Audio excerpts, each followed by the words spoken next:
Welcome to a podcast like no other. Get ready for insightful conversations, diverse perspectives, and a touch of inspiration. This is Ask Nyomi, Bridging the Gap podcast. Join your host, the dynamic Nyomi Banks, as she delves into the heart of various topics with a refreshing blend of curiosity and wisdom. Each week, tune in as Nyomi is joined by special guests who bring their unique stories and expertise to the table. It's a journey of discovery, learning, and growth. And let's not forget about the one and only dog pound Mike, adding his flavor and flair to the mix. Together, they make a dynamic duo you won't want to miss. From thought-provoking discussions to moments of laughter and joy, Ask Nyomi, Bridging the Gap podcast offers a space where great topics meet amazing guests. So, mark your calendars, set your reminders, and prepare to be entertained and enlightened. Join Nyomi Banks and Dog Pound Mike weekly for an unforgettable podcast experience. Get ready to bridge the gap, expand your horizons, and immerse yourself in the world of Ask Nyomi. Subscribe now and stay tuned for a podcast journey like no other. All right, hey, my beautiful people. Well, welcome to Ask Nyomi Bridging the Gap podcast. Live. Well, we talk about love, sex, relationship, cultural differences, and so much more by bridging the gap between them all and teaching the world on sex language, attitude, and spiritual uplifting.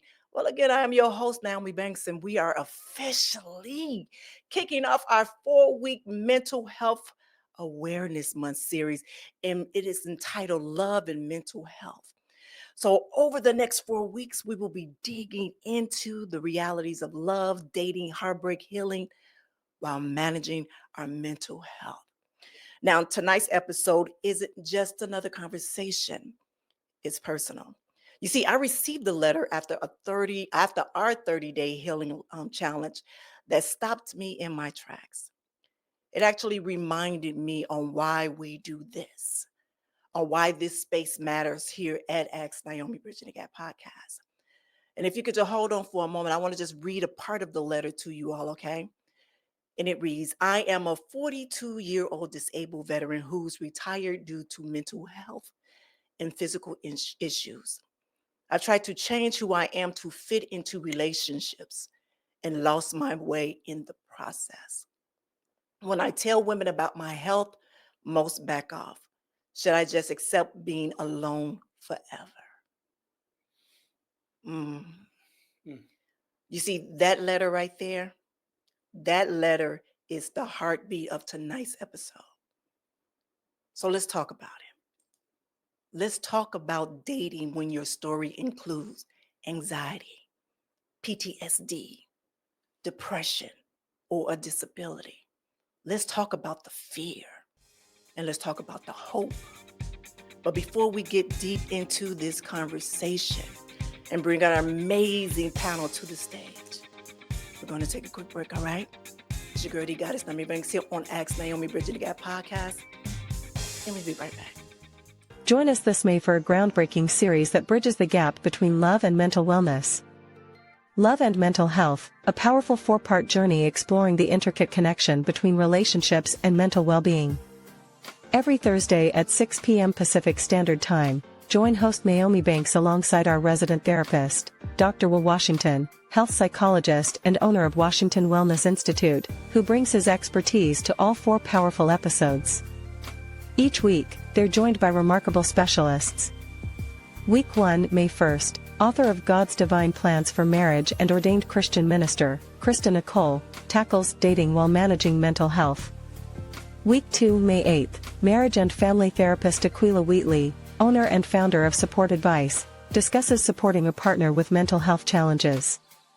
Week 3, May 15th, celebrity relationship coach and intuitive energy healer Terry Christie, TV personality and author of The Secret Power of You, explores couples therapy and mental health. Week 4, May 22nd, London-based clinical psychologist and sex/intimacy coach Dr. Lori Beth Bisbay delves into generational mental health and relationships. This powerhouse lineup combines Dr. Washington's ongoing expertise with specialized insights from our weekly guests, offering you a comprehensive approach to mental health and relationships. Whether you're single, dating, or in a committed relationship, this series delivers the tools and understanding you need. Don't miss this life-changing series.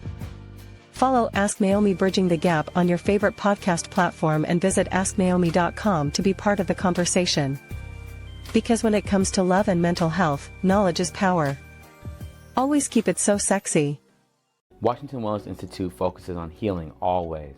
For me, if I look good, then I feel good. If I feel good, then I share the good. If I share the good, then I celebrate the good. If I celebrate the good, then I live the good. So I can be paid to be my greatest. But I have to learn the good to be the good. So, what does it take to be the greatest? It's as simple as a free 15-minute consultation. Be kind to yourself and heal always.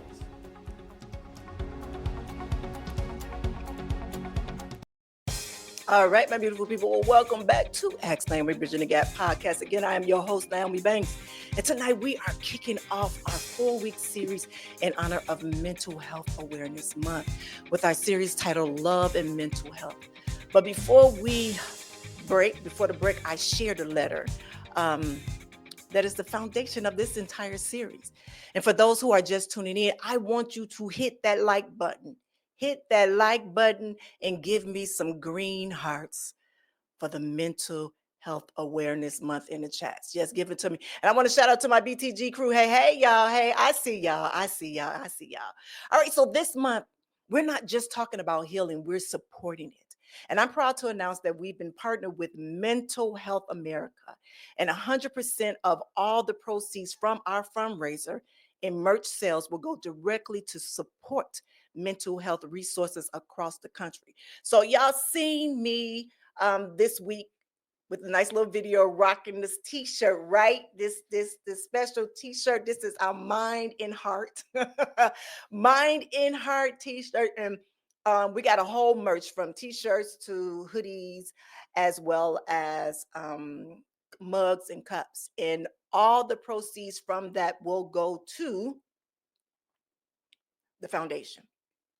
I just got a little tongue tied to the foundation. So everything that we accumulate this month of May will go directly to them. And Doc Pop Mike, he is putting up a link right now to both of them. The first one is to for the donations is give.classy.org, love and mental health. Mikey put it up there, as well as our Mind in Heart collection. You will go to allnyomi.creator. It's in there. Or you can go to asknyomi.com for all the information that you need. All of the information that you need. So actually, I have brought some amazing people with me to join me. When I say that I sat with Dr. Will a few months ago and talked about this. Actually, it was last year when I got the email. And I remember said, Dr. Will, I want to do a whole show on it. He was like, okay, I'm there. Then I came back and I said, Dr. Will, I said, I want to do a whole month series. He was like, okay, I'm there. He said, I'm there. He said, whatever you need, I'm there. I said, okay, cool. All right, fast forward about 2 months ago. I said, you ready, Dr. Will? I said, we're going to do it in May. He said, I'm there. What you need? I said, cool. I said, all right, so last month, I said, here we go.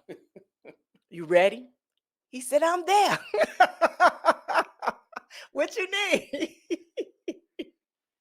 And so, family, what I say that I have some amazing people that have come and gathered with me this month.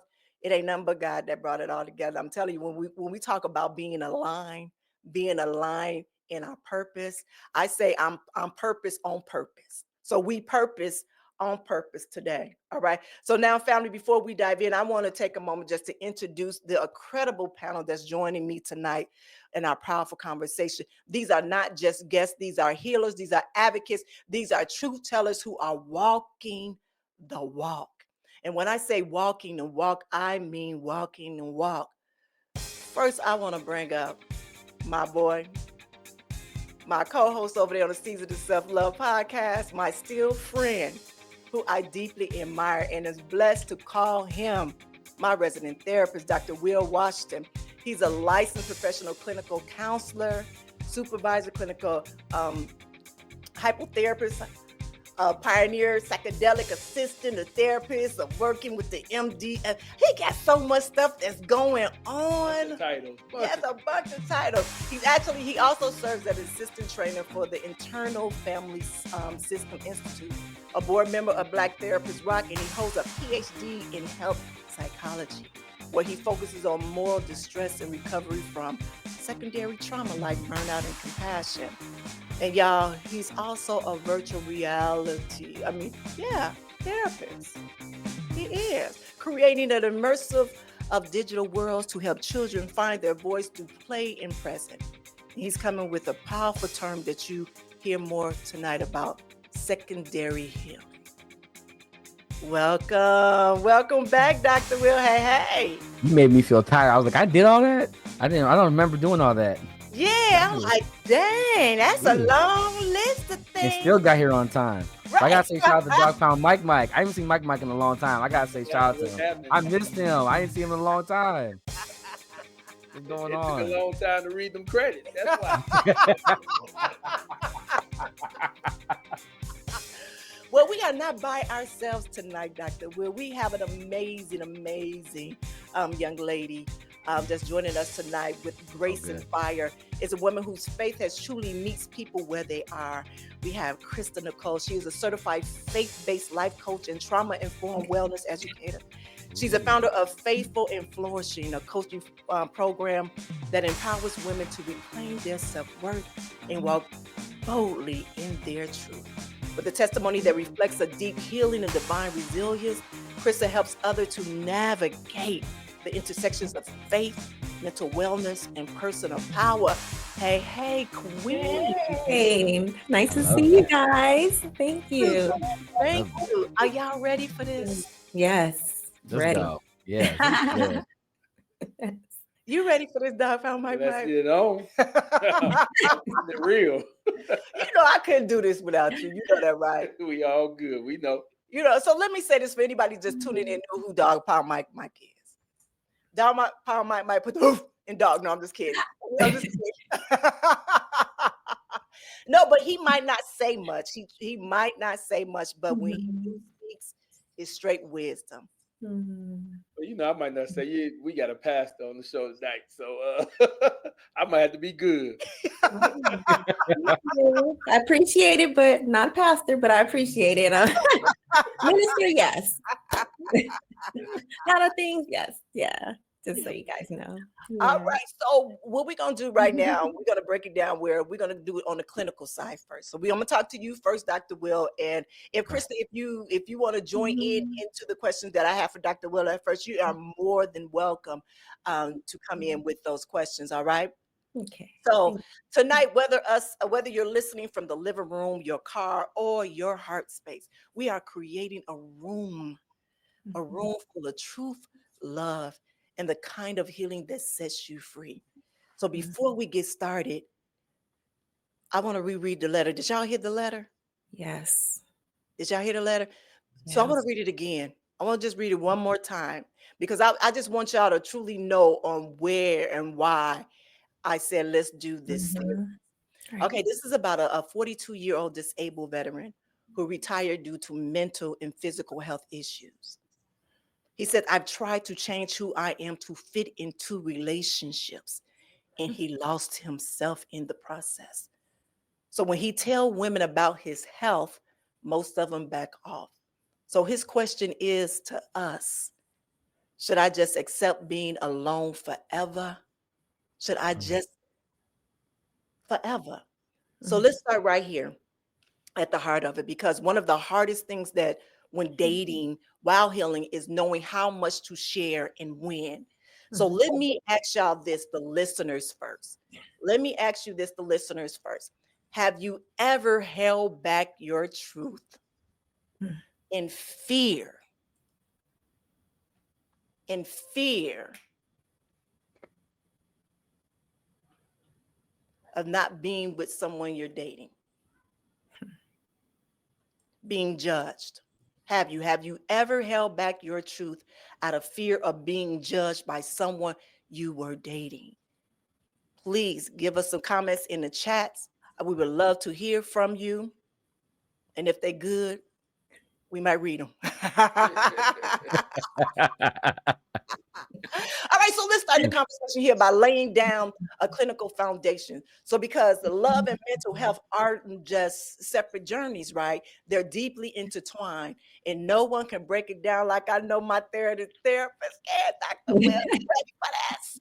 Yes, let's do it. You ready for this? We're going level 1, 2, or 3 about the conversation. Baby, I don't know. So we might go through that rabbit hole. So let me ask Krista, you ready to go down that rabbit hole with us? Because we go. Oh, I'm ready. Yes. You know, like dog bone, Team right? player, I love it. Team player, I love it. I stay in the rabbit hole. All right, so Dr. Will, I want to start right here because I think that this is a fear that so many people have when it comes to dating. Why does this disclosing your mental health matter, and what happens when we don't? So let's just start from the outside looking in, right? Many times in life, we want to give our best impression. We want to give our best representation of ourselves. We want to give that first impression, especially in the dating scene, right? There's so many ways we want to let them know that, hey, I am what I believe you need in your life, right? A lot of times we represent ourselves to be something that is receptive to other people. And then we learn through the relationship that there are things that may not always be represented in the best way because it takes time. And so we're always taught that our first impression may be our only impression, but we learn that love is a lifestyle, right? And love is a lifelong journey. And so relationships are a dynamic between your past, present, and future self, which is such an intimate and vulnerable moment. And so sometimes we get caught up in the romance of things, hoping for the closure of intimacy. And on an internalized level, it's understanding the actual concept or the conceptualization of just understanding congruence. What I think, what I feel, and what I believe are all the same. A lot of us live lives that are just not always aligned in that way because of what we've been through, what we've been taught, and also how we've been treated in our lives. And so, especially for this gentleman, especially, you know, the amount of service, the amount of dedication, the amount of sacrifice, the amount of change that had to be adjusted just to be present. You know, the fear of being alone can be met with isolation and the rumination of loneliness. And so, you know, it's important to be careful of those things because in isolation, we create depression. In aloneness, we create attachments. And in loneliness, we might perform anxiety. So I think it's very important to be just more nurturing about what is the romance, what is the intimacy, and what is the vulnerability that I'm desiring at this time.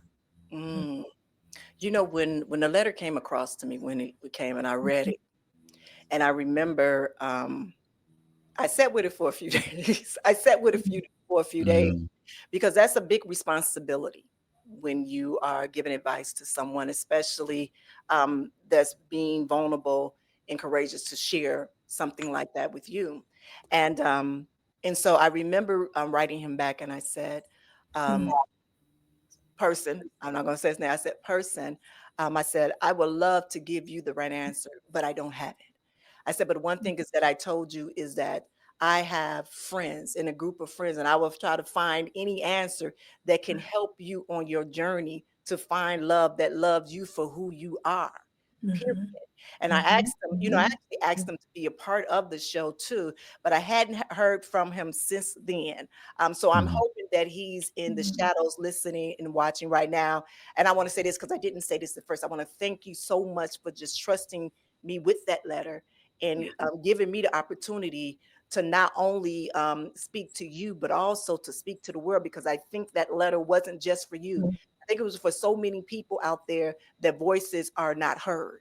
And that's on both ends. That's on those that have mental issues and those that are in a relationship with those people that don't know how to handle it. So let me ask you this question, Dr. Will. When to share mental health history? Now, once we know of its importance, the next question becomes timing, right? So when is it too soon? And when is it too late to bring this up? Yeah, I'll keep it very simple. The truth is how well do you know yourself? How well do you understand yourself, and how much are you willing to be vulnerable with yourself? Because there are people that have mental health issues that are in wonderful relationships, right? So we got to beat the stigma of thinking that mental issues is a barrier to being loved. That's just not true. But the real question is what are you actually looking for in a relationship, and how are you expecting it? And so that would be my question for them is, what type of relationship are you expecting, and do you expect it on the first date? What is our expectation, and what is our realization? What's the reality of what we're looking for? And do you know the progress and the organic growth of a relationship? All relationships take time, so why shouldn't yours? Yeah. So let me ask you this. Oh, go ahead, Chris. You want to say something? Yeah, I just wanted to chime in and piggyback on that because the sometimes, when you have a strong need for something or a void, you tend to want to jump from A to Z without qualifying that person as a friend. If you go into every situation as someone that has the potential to become a friend, one, you won't put them in the category prematurely as your man or your woman, because that's reserved for someone that has already established trust with you, someone who has mutually opened up and shared things as well, someone that has already qualified. So sometimes when there's that strong desire and that strong need for something, you can make that mistake of placing that person in a position that they're not. When you first meet someone, they're not your friend. They're an acquaintance. They're someone that you're pursuing to get to know, etc. But they're not necessarily a friend until they become a friend. Right. So, you can jump the gun in that way, going from A to Z prematurely. Yeah. I love that. Yeah, that is so true. Oh, no, my Mike, but he like this. I want something. Go ahead. So I think even going back to the question is, how much do you reveal on your first date about me? I mean, on that first date for men and women, this dog pound. So dog pound, he coming out, you thinking about that attraction, you thinking about that getting to know a person deep down intimately, and what he can provide, what she can provide, and things like that. So I think in some cases, revealing your mental health, and not even, it ain't just your problem and your issues. Don't you think people are a little afraid of that on the first date? Because if I put everything on the table to all the stuff I'm going through on the table to on that, it won't be a second date. It won't go past this. So don't you think that first date is kind of hard to put so much onto it? Okay, so let me They might like it though. They might like it and be like, okay, yeah. And then you might be the one that's scared. Right. So Like, let me tell you, this might be, y'all might disagree with me. I think you should, because why waste anybody's time for the next date? You understand what I'm saying? So if I'm showing up who I am authentically, with no mask on, just authentic, this is who I am. In our conversation that we talk. Matter of fact, can we be honest? I think you and I talked about this the other day on the show. When we're talking on the phone, when we becoming friends, in that communication before we go out on that first date, you already know. You already know. Because I want to make sure that when I show up, that I can show up fully me, and you can show up fully you. So there will be no representation that I'm meeting each other. I hear you. Yeah. I believe in transparency all the time. Because I'm not trying to be funny, but at this age in life, I can see if you're younger, in your 20s, even like early 30s, I'll even give you that. But like at some point, it's not even about the person. It's about, are you being honest with your life? Right. Are you sure you need to be here at this date? Yeah. What are your intentions? Because at some age, it's like you still hiding about what, and you fit. What are we doing? Yeah. Well, and that's the key. The key is your age. The key is the experiences that you have went through before you can get to that point and even sit down on that first date. And even going back to what Chris said, it is about becoming a friend first. Yeah. When you get to that, when you've been through some bad relationships, some bad marriages, and even some bad sexual partners, then you get to the time where, okay, I can put more on the table. But in the beginning, for most folks, you send a representative, as we talked about. Mm-hmm. You seen a representative. That's when I shows back, 2 years ago. Mm-hmm. All right, Yeah. so let's talk about how therapy equip us. All right. Mm-hmm. For those that are in therapy, there's often this shame, like, do I tell them I'm going? But isn't therapy actually a strength in a relationship? It should be, right? Mm-hmm. Yeah, I think at this point, with the amount of information that's out there regarding the benefits of therapy, more likely than not, that's not really necessarily shined upon anymore, I don't think, in this day and age.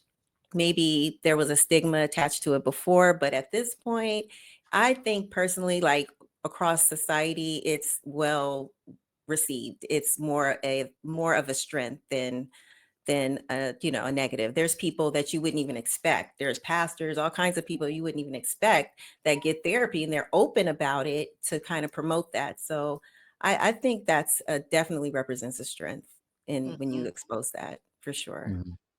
Dr. Will? Krista, I really appreciate you saying that, because this whole thing is all about, oh, it's new. I'm like, no, it's not. Right. It's very much out here. People are already talking about it. It is seen. The problem is that we're socializing it and not making accountability in the process of the healing itself. That's the issue right now. So we're talking about it, Right. but we're not able to walk what it actually means. Right. You know, we always say, oh yeah, I got anxiety. Like, when someone says that to me, that can mean 8 different things. And they say they have depression. I'm like, which one? There's 10 types of depression. Are you sure you're depressed, or are you just sad? Do you have anxiety, or are you just nervous? Right. Do you have ADHD, or do you just don't like to study because you're lazy? Right. Okay. So it's really like being more accurate and being more emotionally articulate, like, you know, and because these words have meaning to them, in lifestyles and relationships and dynamics. It's like, you know, when someone asks you, like, hey, are you religious? Yeah. Well, which one? Which denomination? What's your belief? Like, oh yeah, I love religion. It's like, well, which one? Like, so it's really just about like getting more intentional. Yeah. And I think that's where we're at right now in this current generation, is that we're talking about it, but we don't have the accountability to back it up. And that's where that's why this is so important to talk about right now. Yeah, I love that. I love that answer. So we know that there's still so much stigma out there, even though we having this conversation and we built this whole platform, especially when it comes to like anxiety. I have anxiety really bad, and I can tell you exactly what it is. I'll be blacked out, everything around me happening, and it's dark as hell. That's the kind of anxiety I got. And PTSD or bipolar disorder, you know, what do we need to understand about these diagnoses? Not just from a clinical lens, but from a compassionate one. 3 things. 1, it's a human experience. It's a human experience, which means we all have the ability to go through it. No one's removed from a diagnosis. 2, it's a clinical medical term, which means that there's a lot of regular words that are compressed into that word.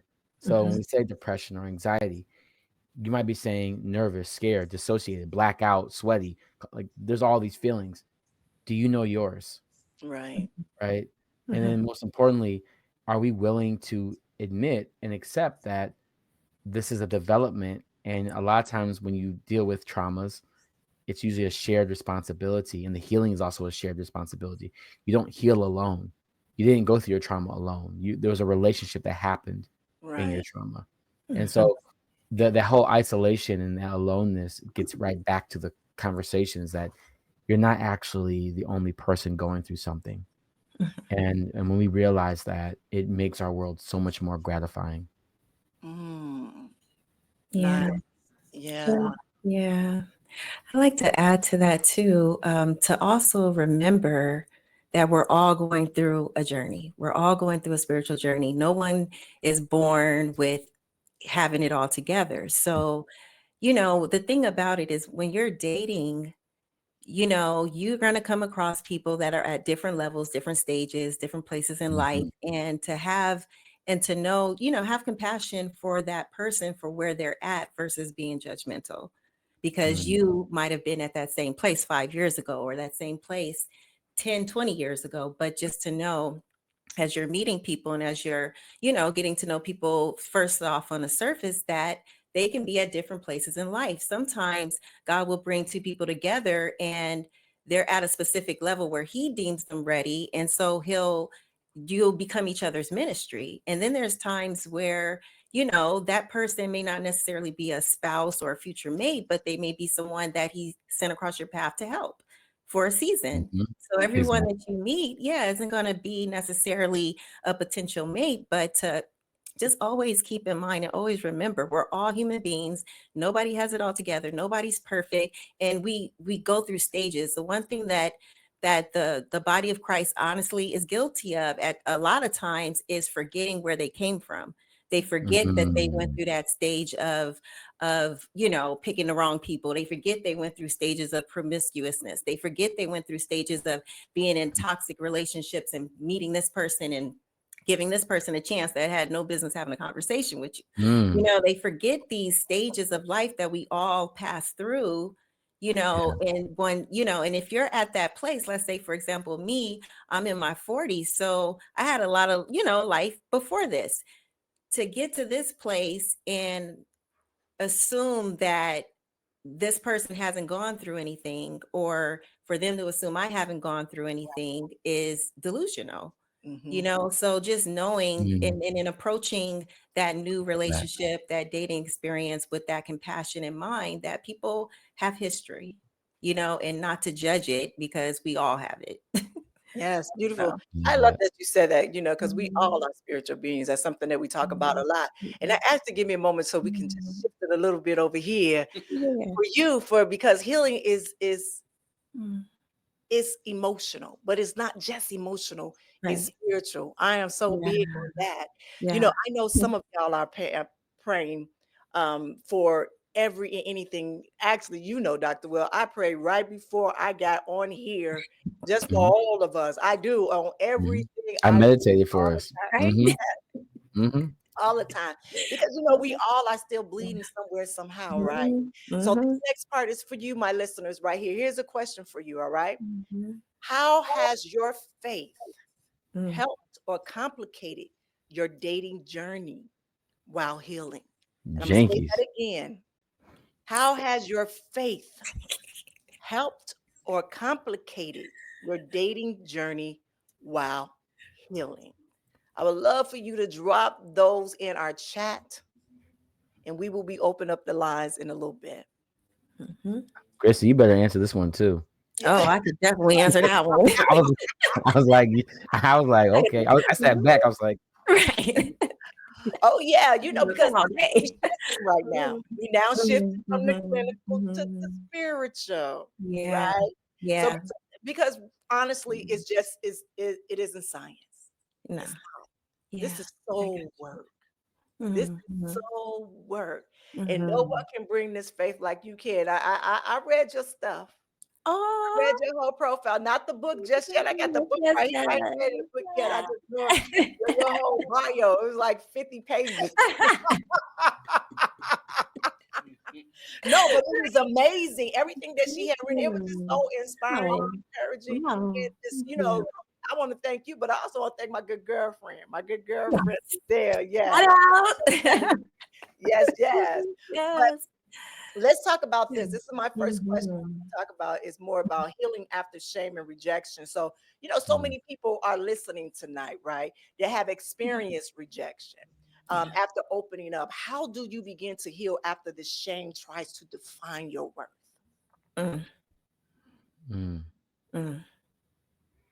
Want me to go for that one? Either or, that's a good question. Shame is a unique emotion because it hits a deeper wound. It hurts a developmental wound.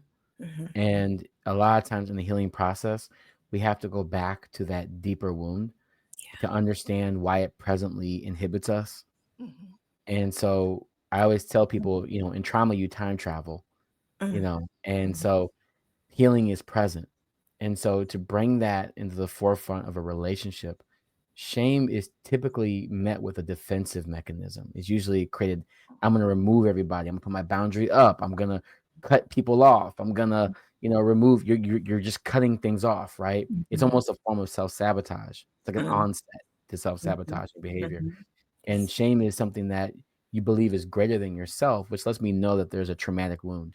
When you believe that something you've already been through is greater than what's ahead of you, I can tell that that's a traumatic childhood wound. Yeah. And just to piggyback off that comment before I go into the other part is that impacts your decisions. So when you have that undealt trauma and that shame that has been undealt with, you tend to assume that the person that you are possibly dating, courting, will not be able to handle that, accept that about you. You make these assumptions. I personally experienced that, where, there's the pre-dating, premarital dating, and then there's post-divorce dating. So in the premarital dating, a whole lot of trauma was undealt with, just coming from not growing up in the church, being wild teen, doing my own thing. And then I got into church, start meeting men of God and, some really great ones. And I assumed they couldn't handle all my sides. I assumed they couldn't handle my quote unquote ghetto side is what I used to call it. I assumed these things, but in actuality, they liked me just the way that I was for their reasons. They grew up in the church. They wanted my type. They wanted me, you know what I mean? That to maybe possibly balance them out. But because of my trauma, thank you, Dr. Will, I made assumptions that they weren't going to be able to handle it when in actuality they could have. And what was the other part of that question I really wanted to answer, Nyomi? What was the part of that question that you asked regarding? What? I'm waiting for Dog Pound Mike Mike to break it up for me. Okay. That's okay. You know what? Do me a favor, Dog Pound Mike Mike. Go over to the banner right fast for me because it's right there. And that question is right there. Yeah. There it is. It is, how has your faith helped or complicated your dating journey while healing? Yeah, I want to say okay, now we talking post-divorce, okay, because that's a whole nother set of journey. That's a different journey. When I had more wisdom, more knowledge, but at the same time, I'm still learning as I go. That's why it took me 8 years to complete the book. Not because of writing, but because I was on a journey and God was pouring into the book as I was going on that journey. So I noticed that, initially, I'm gonna keep it real with you guys. In the beginning, yes, I had my standards. Yes, I had my core beliefs, my core values regarding no sex before marriage, all those things. But then because I was kind of back green to dating after being married for 13 plus years, when I deemed myself ready, I'm like, okay, I'm ready to get out there, jump on a dating app. And I realized that my standards weren't as strong as I thought they were. So I'm one of them people that can be honest and say, yes, I know these things, but I slipped up because I had sex, make it plain, because I allowed someone to try to convince me that their standards were the right standards. So on this 8-year journey, I learned and I got stronger and now I'm solid as a rock. You know what I'm saying? I learned that it doesn't matter. Like it really doesn't matter if they're not, and whatever your standard is, mine, I do have those standards about waiting to have sex before marriage. If you're not with it, you're not with it, and that's okay. I have walked away from some really, really amazing people that the world would consider amazing people because we weren't on the same page spiritually, mentally, and emotionally. And that's the true essence of what being equally yoked is. The church used to teach us, you both believe in Jesus, you're equally yoked. No, it's across the board. You know what I'm saying? So, if that's not the case, it's just not the case. And that's okay, because you will find that person. That's where the faith comes in. You will find that person that does have the same faith that you have and can walk the same walk. So for me, it weeds out the counterfeits and just brings me closer to that person, through obedience. And it seemed complicated in the beginning. Yeah. Now it just makes it more black and white. But in the beginning, I'm like, okay, okay, well, I guess it's okay. And, we have this tendency as a society to jump the gun. Everybody wants to test drive. Everybody, I call it audition sex in the book. Okay. I call it audition sex. And, they want to see if it's good enough to start a relationship, to be with the person. But let's be real. If your faith is where my faith is, guess what? I got to have faith that your stuff is good. It's a two-way street. You know what I'm saying? It's not just one, you having faith that God knows what he's doing in that area. I got to have the same faith. You know what I mean? So that to me is more spiritually yoked. You're going to find people that's not with it. I approach guys like that. Like I'm okay with it. I'm not judgmental. I'm not mean. I'm not that religious stank face, when they talk about where they're at. I'm like, okay, is this something you believe? Is this something you're willing to do? No, I'm not. Okay, that's cool. That's cool. I got you. I get it. You know what I'm saying? Everybody's where they're at. Everybody has where they're at in real life. So that's how I approach it. Either we are on the same page or we're not, but I don't judge people for wherever they are, because I was there. You know what I'm saying? Like I wasn't always where I am today. So, and that just lets me know if it's worth my time or not, basically. Right. Thank you for that. So let's talk about redefining worth through faith.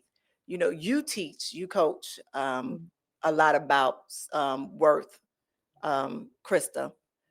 What does it mean to yourself through God's eyes after trauma? I look at it as a strength. I look at it like everything that I've been through, and I've been through some stuff. Everything that I've been through was to become more relatable for others who need to hear from God through me. So when I went through a season of using drugs, when I went through the season of being promiscuous, when I went through the season of, whatever it was, I look at that as a strength, because who can you relate to more than somebody that's been through what you've been through, or can talk about it from that angle? So I look at it as a strength, and getting closer to God. And this is just real. This is not something that I just realized. This is something that I realized over time.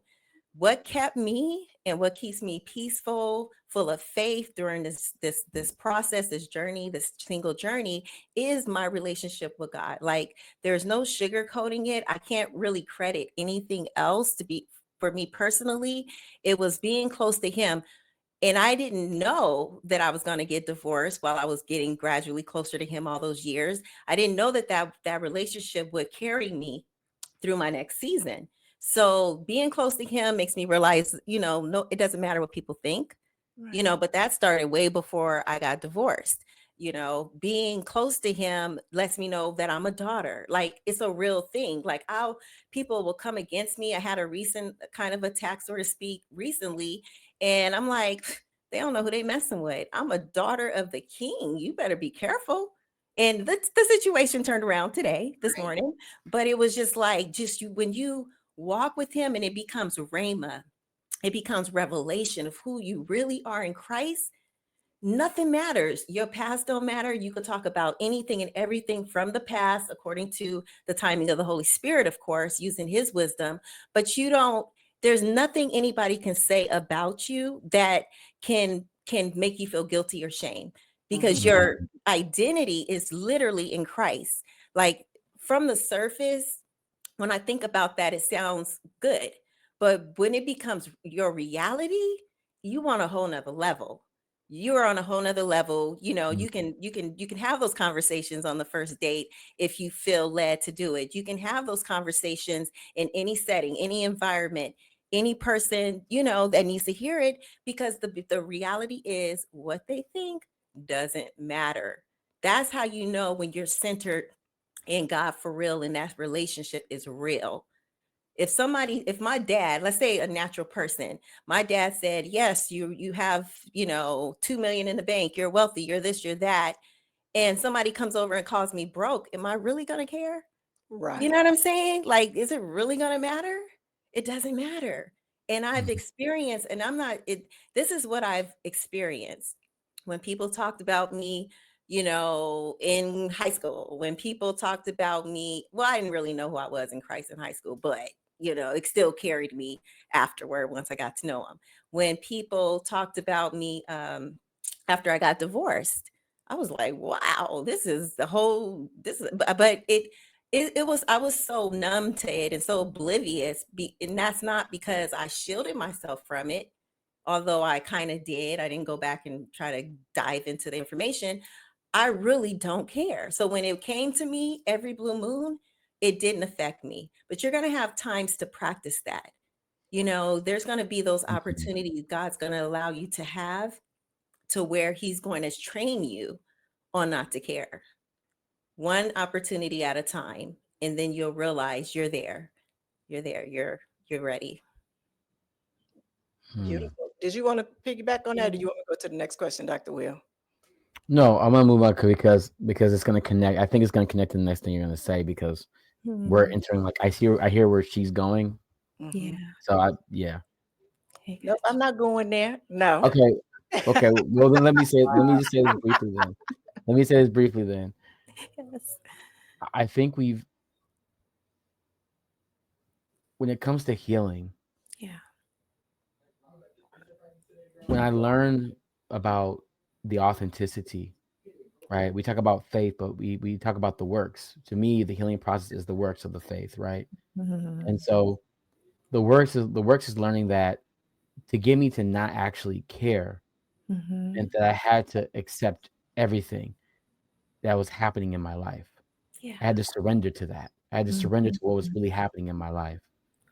And a lot of people have to learn to embrace the vulnerability or the strength to be vulnerable. Some people aren't strong enough to be vulnerable. And so to learn that softness, to learn the hardness and knowing what your hardness really means, right? To really open up your own heart, your own hand, to open up to your own heart, is a level of faith and trust. And I think psychologically speaking, we've been conditioned to remove ourselves from our own stories. Yeah. And so the foundational rule here for me is the more you tell your story, the less you become of it.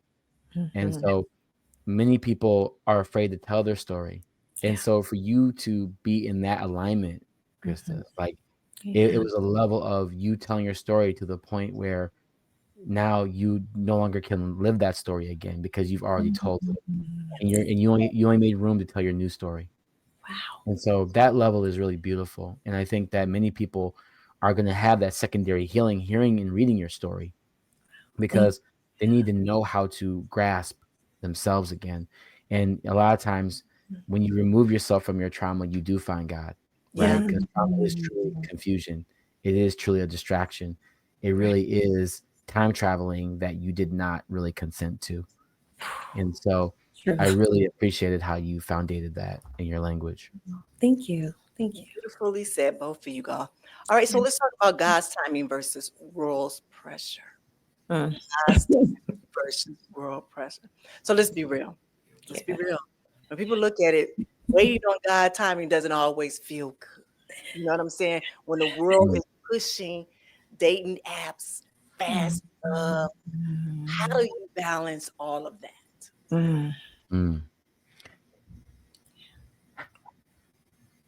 Either. You want to go? Yeah, I'll say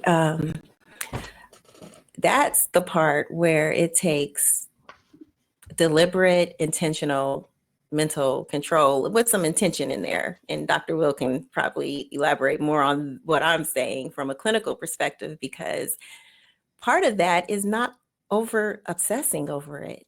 Like, I don't think about marriage. I don't have marriage books all over my house. Yeah, I have lots of faith. I have 100% top-notch faith, but I don't consume myself with thinking about it from a practical perspective. And, also what you consume. If we live in an era where you can just hashtag one topic and find 1,000 opinions on it.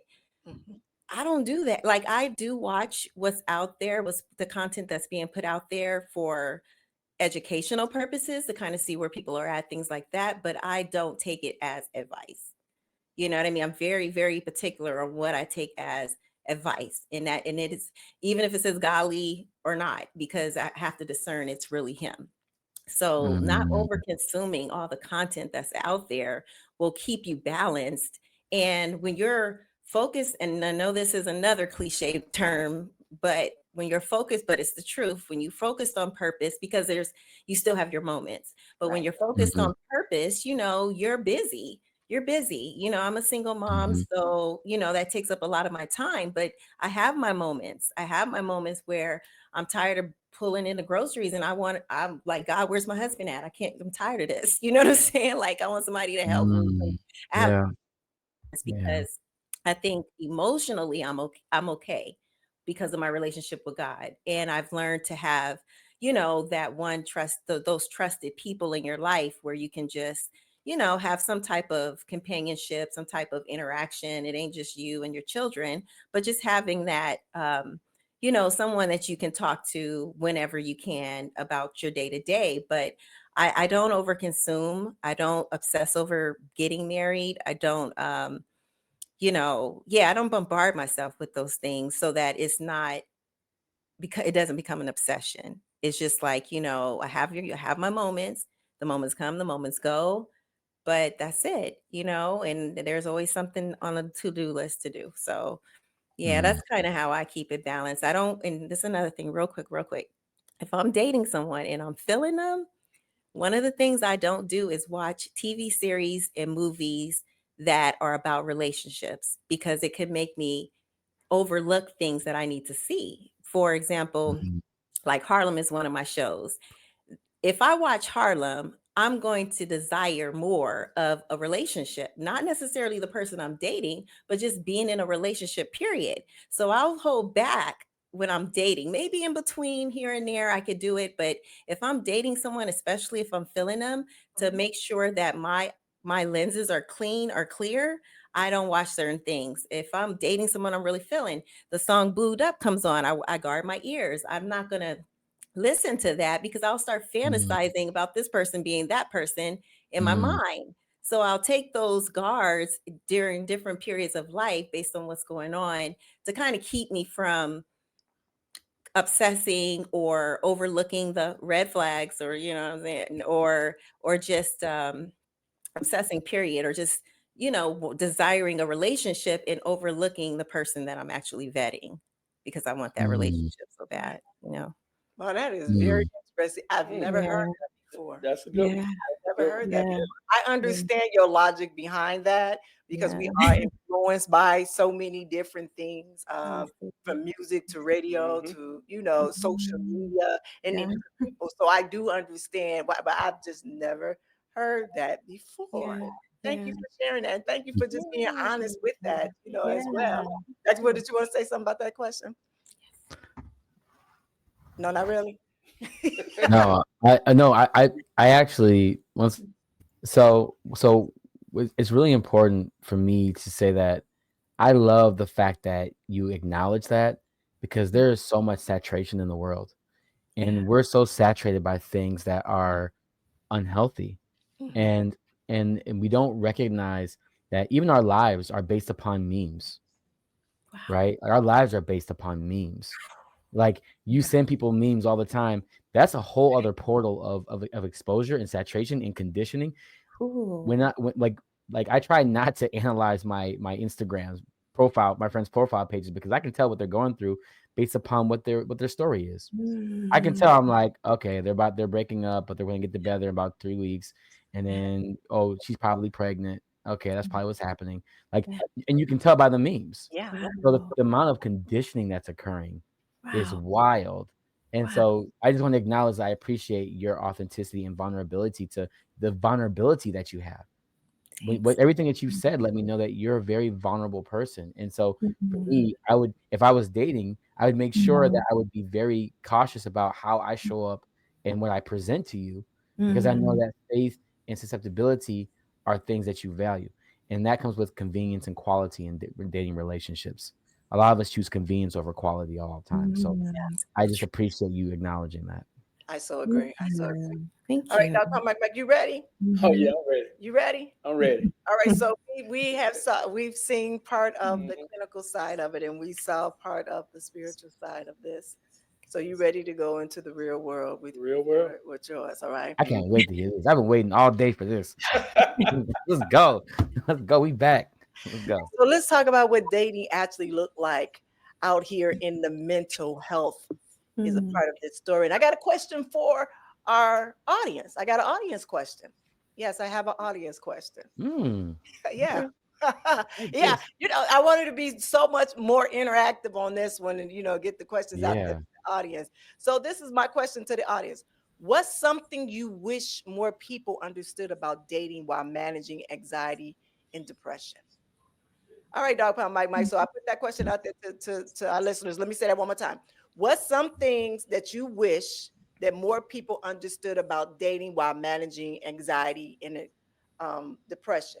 All right, Dog Pound Mike. So let's take it to the real world because, we could talk about therapy and faith all day, but dating in 2025, we're dating in 2025 still has a lot of unspoken rules and a lot of people out here still don't know how to handle honesty. Well, I mean, and we look at this, we take 2025, and I want to tell you, I'm an old man. I've been through everything, And one thing that I know Dr. Will said is, he said it's like a time travel. Well, you know something? That's all we got is a time travel. Because when we get up old in age, all we can do is go back and think about our past. And when we think about our past, you think about all the experiences, all the things we have been through. So if you up in your older age and you thinking about going out there dating again, everything in the past will come back to you.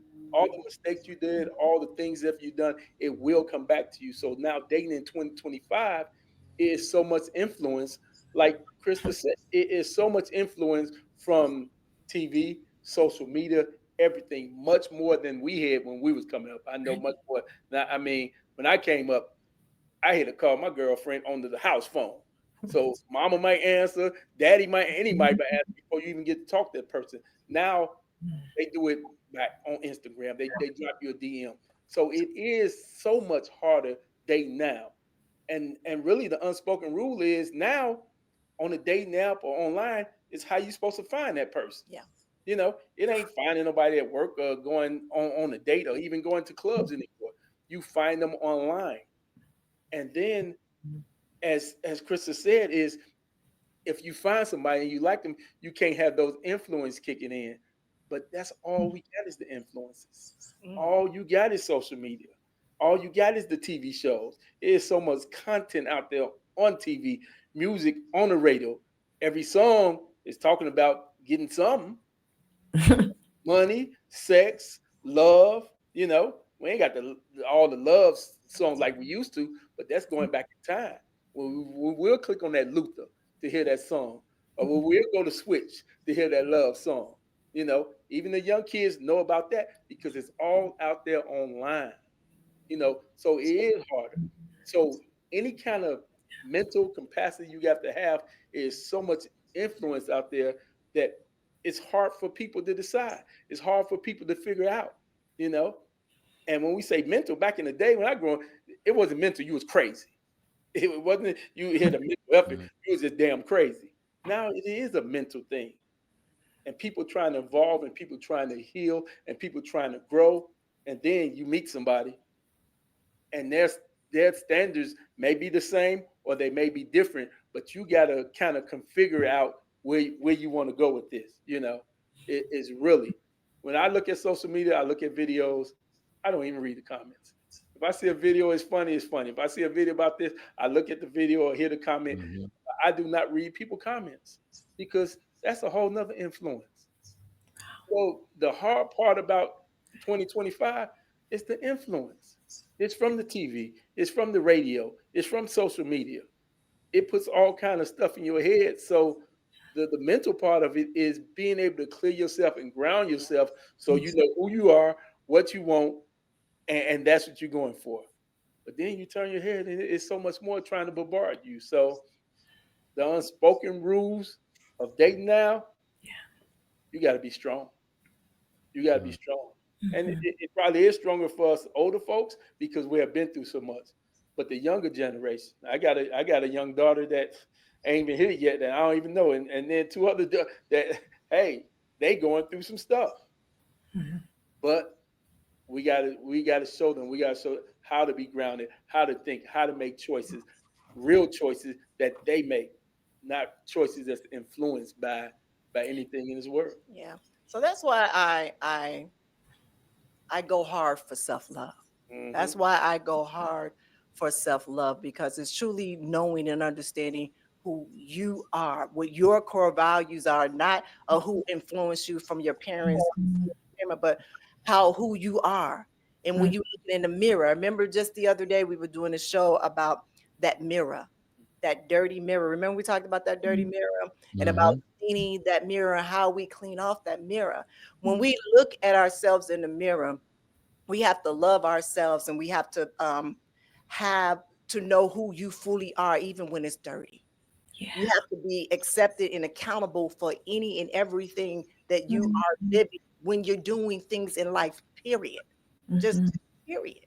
I love that you shared this story about your transition from your divorce to, from your divorce to just now, and back and forth, and that how you were very, you chose very wisely for you on who you were going to allow into your space. But that's how all of us should be.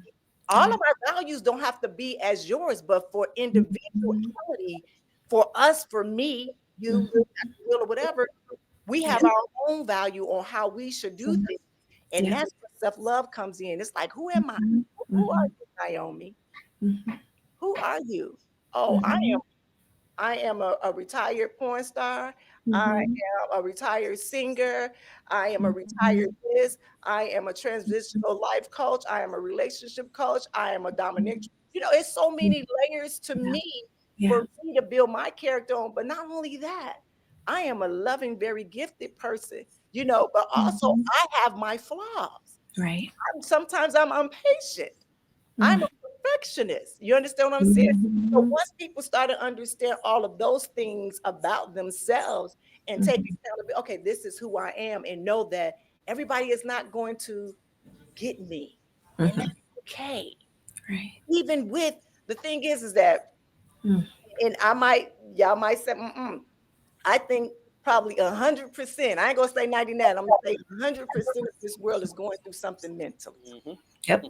We're in a psychological war right now. Yes. That's what makes this such a difficult time in our lives. Wow. We're having a psychological war, and nobody can point the finger at the problem anymore. No. And that's the issue. It's not visible. It's truly internal. Yes. And it's making us deflect and project, and we don't know whose mirror is who anymore. And we're trying to realize that we're living in a broken mirror system. We're all fragments of each other, and we don't want to put the pieces together. But the truth is that we're trying to find each other, and it will be a beautiful mosaic. It will eventually, but some pieces have to go. And that's the hardest part about it. I don't like to talk about that too much because it gets a little sad, but some pieces do have to go, and some pieces will not come along the way. And that frequency will be higher, and we will leave people behind. And it's not because we want to, it's because we chose ourselves. We chose our highest self. Yeah. And that is something that you cannot recreate. You have to become that. Yeah. That's it. Yeah. That is so true. Just to go back, I really want to talk about self-love. I really do, because you really do have to tap into who you are and figure out who you are, regardless to anything, regardless of mother, father, sister, brother, husband, wife, daughter, whatever. You have to figure out who you are. So then when you are in front of these different people, these different entities in your life, that you're able to hold yourself. That's good. You're able to hold yourself. Yeah. And I see all of you BTG crew that's in the comments. I see a lot of you there, and I want to thank you all for just giving your input and saying what you had to say. This whole month is going to be an amazing month. There will be some times that we're going to talk about trauma. If this is not what you want, This is not the space to be in. This is not the space to be in. Right. We're coming in here non-judgmental. Yeah. Non-judgmental. Mm-hmm. There is a lot of people that I know that either I've counseled them or either just in my intimate circle that are going through some kind of mental health, a mental illness. Some have been diagnosed and some haven't. That's why when I look at the world, even our president, you understand what I'm saying? And I heard you said, Dr. Well, you was like, we all are broken, so we all are looking from a broken mirror. Yeah. So how about we look within our own mirror? You understand what I'm saying? Looking with our own mirror, look at our own reflection and figure that out. Is it okay to, kind of go to self-help things and do this, such and such and such? Yeah, if you're strong enough. Right. If you're strong enough to That's- understand who you are when you go in. And this word is big when we talk about it, but it's small discernment. Mhm. Yeah. Discernment. Yeah. And so when I know we got a little deep into this, real deep, went down that little rabbit hole, because I want to kind of go back. I don't want us to lose why we doing this too, because there is a 49-year-old man that is a veteran that is right now, he feels lost because he's unable to connect with someone to love him for him. Mhm. You understand what I'm saying? And I know there's a lot of people out there that want somebody to love them for all of their flaws. Mhm. But let me say this. Sometimes we have to know what we're looking for. This might sound funny, but I remember years ago, myself, Dog Pound Mike, and my other old co-host back in the day, we used to talk about there's levels. There's levels to being in a relationship with somebody. There's levels to knowing who you should be with. A lot of times when you trying to be with the girl, with the pretty girl that's on IG and stuff, that ain't your girl. Why you like her? Because she got a fat ass? Yep. Because she do, you know what I'm saying? That's not even your girl. Got to be booed by you. You don't want old girl down the street. You want that one. And let's talk to the females. Honestly, you want that rich dude that's out there balling, doing everything in the world, but you want to be his only. No. That dude is balling. He living his life. Right. That's not the type of love that you want. So you got to understand what the type of love that you want. Dr. Will said it in the beginning. You have to understand and know what kind of relationship you want. So it doesn't matter if you've been diagnosed with bipolar, with dementia, with whatever. Let me take dementia out of there because you've been forget what the hell you were thinking about. So let's put that to the side. Let's put that to the side. But y'all know what I mean? I love when you say take accountability. Take accountability for you, for the choices that you make and what you trying to get. I even like what Krista said. She was like, I don't listen to, first time I heard it, but I don't listen to the TV. If I'm dating somebody, I don't do this because I don't want that to influence or where I am a fantasy about this stuff. And I go in like, he don't be like, the one. That's the one. Right. Then he be like, oh, Exactly. shit. Like you ain't see the rest of the episode. Okay. Right. Yes. For real. Exactly. I'm so glad you said that. I just, and I hope that veteran knows that the first step into all of this is recognizing, why do you really want a relationship? Yeah. What is it? What would it mean to you? Why do you value it so much? Why is it important? Right? What do they look like? Write a letter out about what they look like. What do they smell like? What do they do for a living? Where are you going in your life to be seen by other people? How are you connecting to them? Right? Especially at that age, you're sometimes it's not about who you are, it's about where you are. Sometimes your environment is the reason why you're not being seen the way you want to be seen. Love is way more expansive than just one person. Right? God's love is bigger than one person.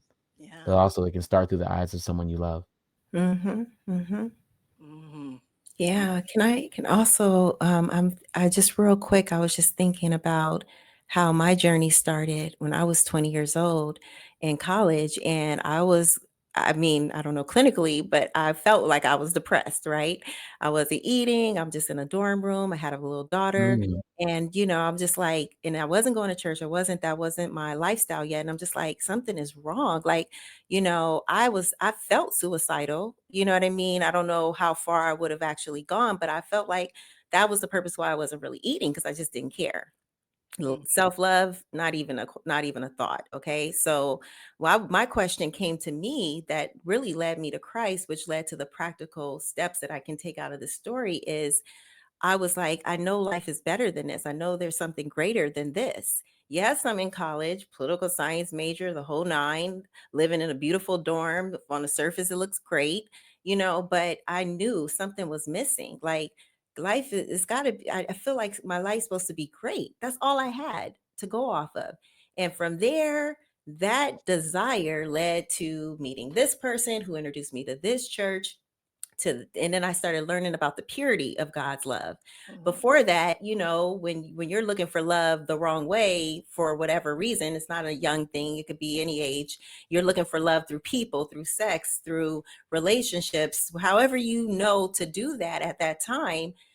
It's never going to fulfill you. It's never going to satisfy you and bring that satisfaction that Christ's love did. So when I felt his love for the first time, the purest love I ever felt in my life after, searching for it unknowingly, that's when my life started transforming. That's when I started renewing my mind with the word of God. That's when he put me with other ministers that can start teaching me little by little, because I had no background in church, no background about understanding the Bible. So I was starting from a clear slate. And Wow, so, really? yeah, which Mm. became a benefit later, because I'm like, don't underestimate that, because you're balanced. Mhm. You're balanced. You don't have sometimes, not on all cases, have Mhm. those religious mindsets that can hinder you, or teachings that were wrong, that you so embedded in you that you know what I'm saying? It kind of comes out in your Yeah. life. But Mm. I just want to say, like, those practical steps, something's missing. You might not be able to identify it or say what it is, but that but if you have that, God will meet you where you are, and if you just want the simple practical steps, go to church, find a good church. This is what I did that changed my life. I found a good church, and from there I just started going and learning practical wisdom, practical knowledge, practical biblical principles that can change me little by little, not overnight, little by little, little by little. And I started building that. That's when the relationship with God started building. And once you have that, you're filled. You're filled. You're not going to seek what you're seeking from people anymore. Are you going to desire marriage still? Yeah. Are you still going to desire relationship, companionship, have sexual urges, the whole nine? Yes. But you'll be able to go about it in a way that's healthy and not desperate. You know what I'm saying? There's a stage of desperation that can come with trying to fill a void by any means necessary. So, that those are the practical steps that I experienced from my personal story that I think that that works to this day. Mm. Yeah. Thank you for sharing that, Krista. Mm-hmm. Excuse me, Dr. Will, did you have anything to say? No, it was truly to be kind to yourself Yeah. and heal always. We are not closing off just yet. I know. It means so much though. I'm This just means so kidding. much though. Mhm. No, I'm just kidding. That's something that Dr. Will said all day. That's a beautiful Yes. beautiful closing and that you have right there. Mm. First of all, I want to thank everybody for just showing up Mm. as your authentic self. Even in the comments, I see in the comments was going crazy. We had some trolls for a moment there. Yeah, coming in, but I truly appreciate everybody, coming on this journey right here. So Mhm. before we close out tonight, I want to spotlight on how um, others can help while we're celebrating. All right. So we got our Mind and Heart Collection Showcase. That is where we design with intention. For those of you who love and heal loudly, grab yours tonight. Support the cause and wear your story proud. Once you go pick up your shirt, grab you a t-shirt, take a picture, hashtag Mind and Heart Collection. Hashtag Ask Nyomi, hashtag love and mental health. And also for our Mental Health America fundraiser launch, all proceeds from tonight's donation in all month long is going directly to them. That's 100%. So if you ever felt like you were struggling in silence, this is your chance to give someone else a voice. And the link is up there, but actually you can go to asknyomi.com. That link is live now. That link is live today. And that's something that I loved about them, because I had put mine up 2 days ago on the website, but they didn't make it live until May 1st. Through their account till May 1st. All right, so actually, I want to ask our different for some closing words from any reflections on tonight's show. I'm gonna go with you first, Krista. I'm gonna do that. Oh, got you. Okay, so I just want to say, experiencing dating in this day and age it's a lot. I mean, it can be a lot, but the thing that kind of comes to me is when people are kind of they're kind of shocked by the level of peace that I have. Like say, for example, I talked to an older aunt and she's like, what's going on with your dating life? Da, da, da, da. And they're like, oh my God, are you good? You good? I'm good. And I think that the reason you have to take in wisdom. I can't say that I would be in the mindset that I'm in and have the peace that I have in the faith level that I have without the journey God took me on first by giving me the wisdom in this journey before he has me go out to the world and teach it. So I really feel like it's very important. You got to discern who.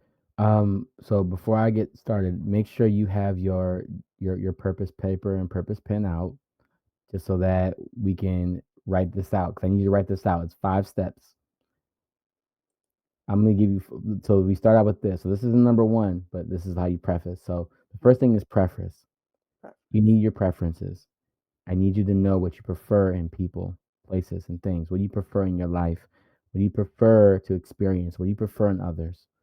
Right? If you don't have a preference, you can't create a standard or an expectation of how you want to open yourself up.